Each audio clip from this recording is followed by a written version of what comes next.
Hi friends, ఈ video నచ్చితే తప్పకుండా సబ్స్క్రైబ్ చేయండి. ఇక శారదాకి అవమానం జరిగిందన్న కోపంతో గగన్ చాలా కోపంగా శరశ్చంద్ర వాళ్ళ ఇంటికైతే వచ్చేస్తాడు.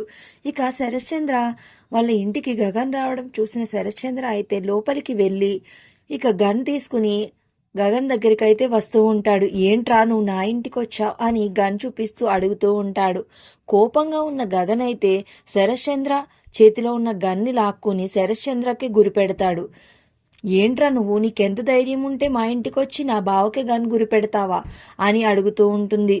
ఈరోజు నువ్వు నా చేతుల్లో చచ్చావరా, నిన్ను బతకనిచ్చేదే లేదు అని గగన్ అంటూ ఉంటాడు. నా బావ ప్రాణాలకి నేను ప్రాణాలు అడ్డేస్తాన్రా, ముందు నన్ను కాల్చరా అని అపూర్వ అంటూ తెగ నటించేస్తూ ఉంటుంది. ముందు వీడిని తర్వాతే ఎవరినైనా అని చెప్తూ ఉంటాడు. ఇక అప్పుడే కేపీ ఇంకా శరణ్ అందరూ కూడా పరిగెత్తుకుని వస్తూ ఉంటారు. ఇక గగన్లో చేతిలో గన్ ఉండడం చూసి వాళ్ళు టెన్షన్ పడిపోతూ ఆ గన్ని లాక్కోవడానికి ట్రై చేస్తూ ఉంటారు. కేపీని చరణ్ని కూడా పక్కకి తోసేస్తాడు. ఇక తోసేయడంతో వాళ్ళు కింద పడిపోతారు. మర్యాదగా ఈ శరశ్చంద్రను కడతారా లేదా కాల్చేయమంటారా అని ఇంట్లో వాళ్ళని బెదిరిస్తాడు గగన్.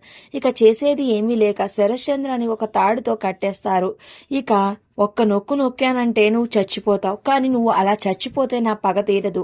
మా అమ్మకి ఎటువంటి అవమానం అయితే జరిగిందో ఇప్పుడు మీకు కూడా అదే అవమానం జరగాలి అని అపూర్వ కానివ్వు అని అంటూ ఉంటాడు. ఇక శరశ్చంద్ర వైపు గన్ పెట్టి ఇక అపూర్వ చేసేది ఏమీ లేక తన బొట్టుని తానే చెరుపుకుని తన గాజులు తానే పగలగొట్టుకుని చూస్తూ ఉంటుంది.